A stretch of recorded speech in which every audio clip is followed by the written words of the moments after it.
Hey, it's Bobby Rio, and I want to talk about how to spark that approach mojo you might not currently feel. Now, without that mojo, it's always going to be difficult approaching women, and it'll be nearly impossible to attract them. So let's quickly recap the last video. So, cold approaching sucks. I think we can all agree on that, but there are ways to make it a whole lot easier. We talked about how to make cold approaching a little bit more warm by doing things like standing in a location that allows a conversation to happen more naturally, like the bathroom, for instance, or pumping a keg at a party, or standing outside where girls go to smoke. We also talked about how the easiest ways to have success approaching women is to put yourself in front of a starving crowd. And by that I mean women who are more likely to be out there looking to meet a guy like you.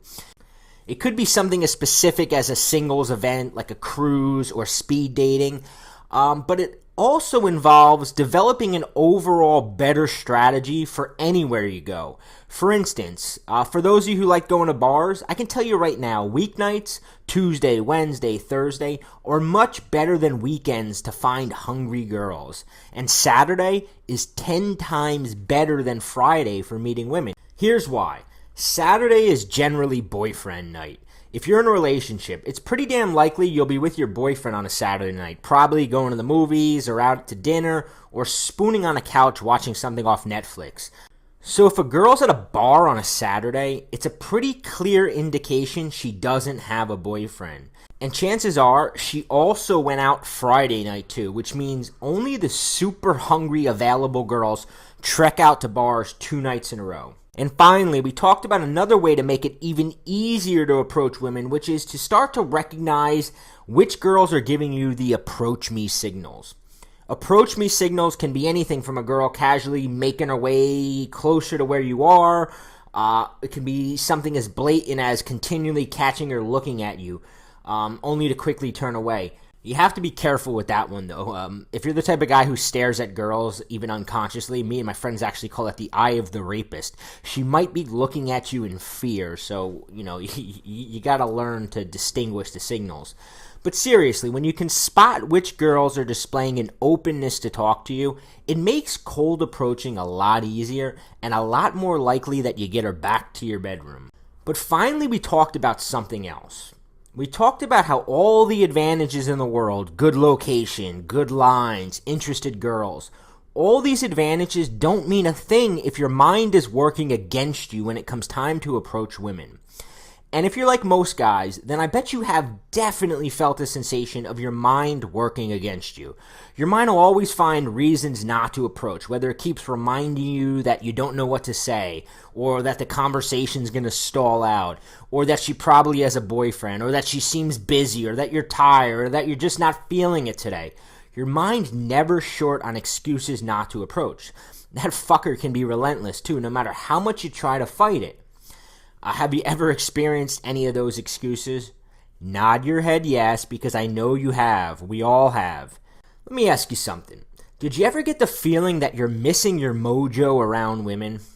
Well, in this video, I'm going to tell you about 3 silent killers of your mojo around women, and then I'm going to tell you how to get your mojo back. But first, I want to tell you a quick little story. About 10 years ago, I was at a giant outdoor block party pig roast. Back then, I had no game. I had very little experience with women, and worse, I was ridiculously shy. Like so shy that people would ask what was wrong with me shy, or think I was a dumb mute. It was that bad. Well, anyway, at this pig roast, for some reason, I was feeling good. Yeah, I'm sure the few Coronas I had drank helped, but trust me, back then, all the beers in the world couldn't break through my shyness. It was usually that impenetrable. But tonight, I just felt it. Maybe you know that feeling, like you're just on, like luck is on your side, like the stars are aligned, like you know that tonight's just a little bit different than the other nights. So sure enough, I started playing beer pong with this cute little girl, Evelyn. Now, in all honesty, my standards back then were not as high as they are now, so she could have been a train wreck. But back then, she was definitely one of the cutest girls I had flirted with. And she was digging me. And my shyness was almost non-existent. After winning our second game of beer pong, me and Evelyn were making out, like hardcore hooking up. If I had any game back then, I probably could have dragged her behind some bush and slept with her. But I was an amateur back then and just very happy just to kiss her. One of Evelyn's friends had to leave the party, so just as quickly as she came into my life, poof, she was gone. But I was still on. I was still feeling it. And after hooking up with Evelyn, I was feeling damn near unstoppable. I spotted my friend Kevin. He was casually standing there talking to two girls 20 feet away. Now, normally, a scene like that would have frightened the hell out of me. I would have needed Kevin to call me over and introduce me, and even then, I would have felt really uncomfortable and full of anxiety talking to these girls that I didn't really know. But for some reason, that fear was gone, and I just made my way toward them without even thinking. Exactly what I said or how it all went down is still a bit of a blur, but within 30 seconds of introducing myself to the group, I was making out with one of the girls, and I took her hand and led her to a more quiet location, and we made out for another 15 minutes or so. I don't remember her name, and I can tell you almost nothing about her, but the story is legendary amongst my friends who were at the party. Mind you, over the years, I've made friends with a lot of pickup artists and stuff who do this stuff routinely, and I myself have repeatedly had nights where I've hooked up with more than one girl in a night since then. But this was at the height of my shyness, and my friends had rarely even seen me talk to a girl, let alone pull a stunt like that. Have you ever had a night like that, or watched one of your friends have a night like that, where you were just on, like you were in the zone, all your normal fear and all your anxiety was gone, and you just had this feeling of being fucking unstoppable? If you never experienced it with girls, you probably experienced it in other areas of your life. For me, it was basketball. I was never a great basketball player, but some days, man, I would just be on fire, making shot after shot, and the ball wouldn't even leave my hands, and I'd already know it was going to sink in the basket. Like, all the normal doubts when I was about to shoot were gone. It was like, it's going in, and it would go in. I want you for a minute to stop and imagine having that feeling around women. Of just being on, of being outside of your head, and just in a state where things are flowing almost naturally, almost without thought. Just imagine that for a second.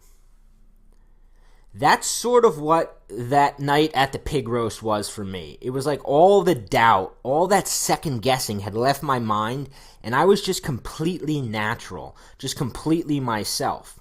Now, the worst thing about that night is that for a long time, I couldn't tap into what I felt at the pig roast. And I went back to being my shy old self around women, and despite my friends continually reminding me about the superpowers I displayed that night, I just couldn't channel it again. Now, chances are you've heard the term mojo before. What happened that night was my mojo was in full force. I was firing on all cylinders. I was on, I was in the zone, and nothing was going to stop me. Mojo's something that you can't quite explain, but you know exactly when you're feeling it, and you know exactly when it's missing. Now, I want to ask you something, and I want you to be honest with yourself.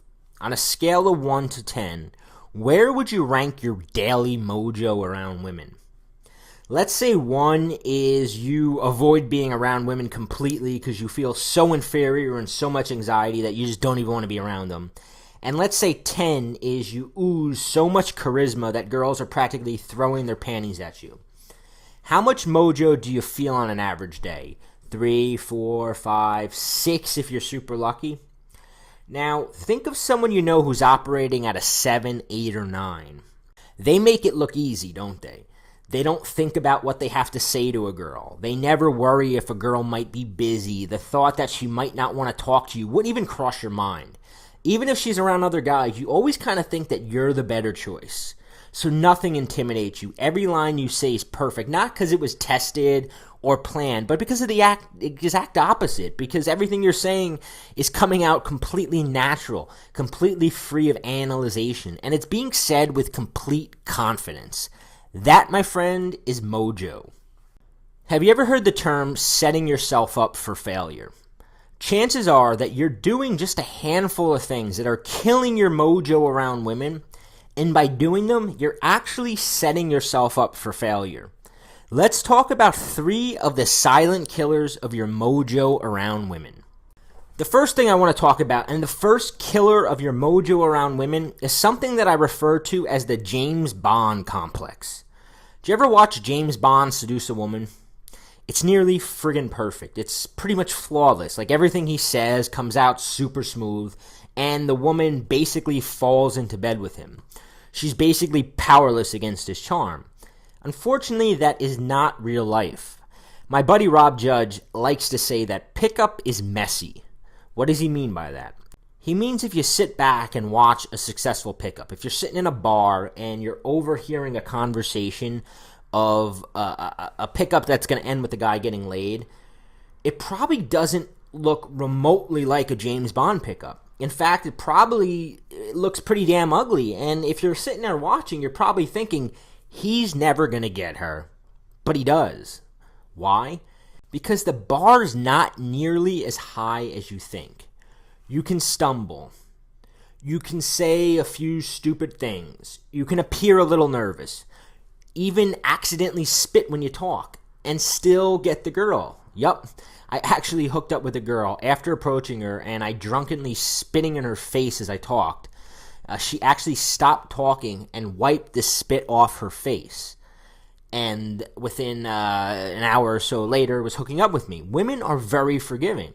But you see, most of us suffer from perfection paralysis. We sit and we wait for the perfect moment to approach.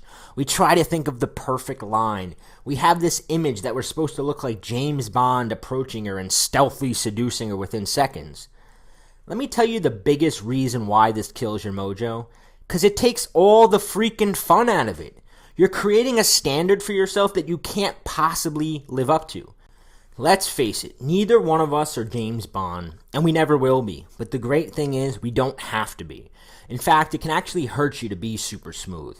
See, if you come up to a woman and you come across as like this smooth-talking gigolo, a woman's guard will immediately go up, her defense mechanism kicks into high gear, she immediately begins to shit-test you, and if she's with a group of friends, they'll start cock-blocking you. The women have their alarm turned on when they get this James Bond type character, and they want to kind of crush them. So you're much better off going in under the radar anyway and not coming across as that super smooth guy. See, not only does the James Bond complex keep you from approaching, it actually makes it less likely that you're going to succeed when you do approach. I actually have a way of opening that I'm going to tell you about in the next video. I call it the Swiss Army opener, and it allows you to completely bypass this James Bond complex because it starts a conversation before you even have time to overthink it. Now, I'm getting ahead of myself. You'll learn about the Swiss Army opener in the next video, but for now, just get the James Bond fantasy out of your head. All right, let's talk about the next killer of your mojo around women. I call it playing on the road. Have you ever heard the term home field advantage? It's a sports saying, and it means that the team playing on familiar turf has a huge advantage. How does this relate to approaching women? It means that if you play the game in unfriendly environments or places where the odds are stacked against you, you're bound to lose. Let me give you an example. I can't dance. I admit it. When I dance, I look like a retarded monkey. Yet for years, I was insistent on following my friends to dance clubs. The minute I walked into one of these places, I felt like the New York Yankees walking into Fenway Park. Felt totally uncomfortable in the atmosphere. Totally like something was just not right. I had very little in common with the guys fist pumping on the dance floors. Those guys, they had the home field advantage. I was out of my element.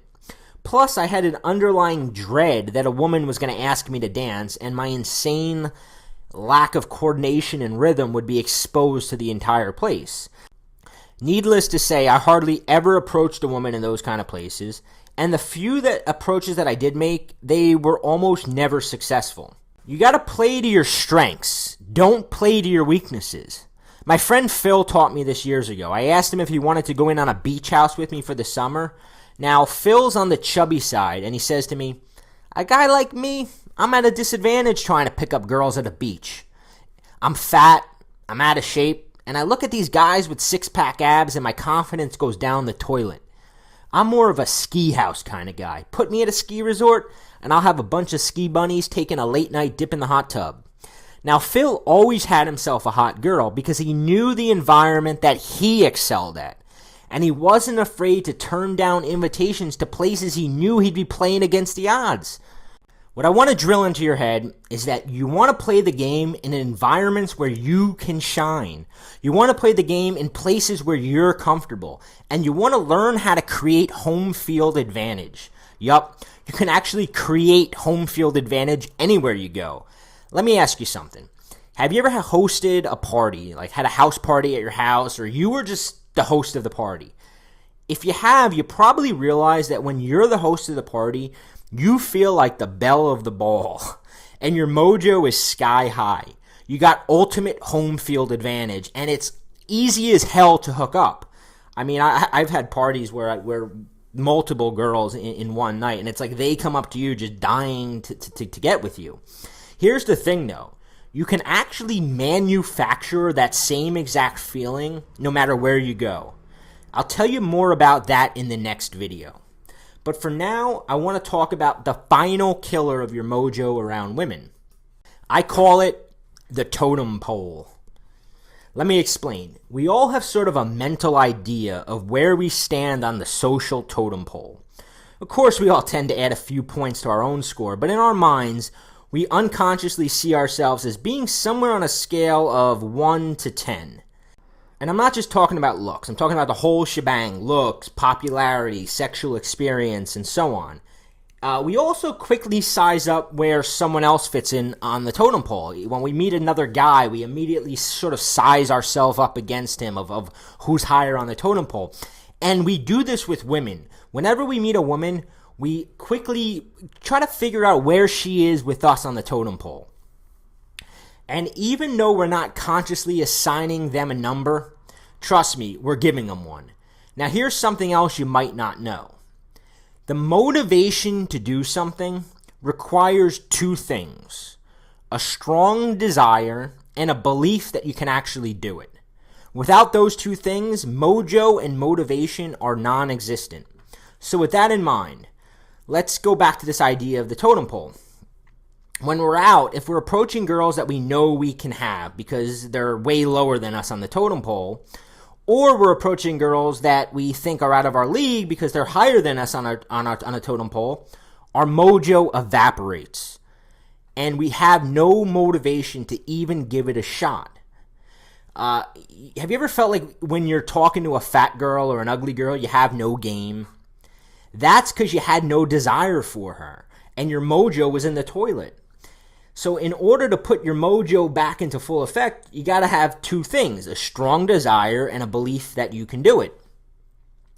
Now, a Russian scientist came up with the term flow, which I think is pretty damn close to mojo. He used the word flow, I call it mojo, same thing though.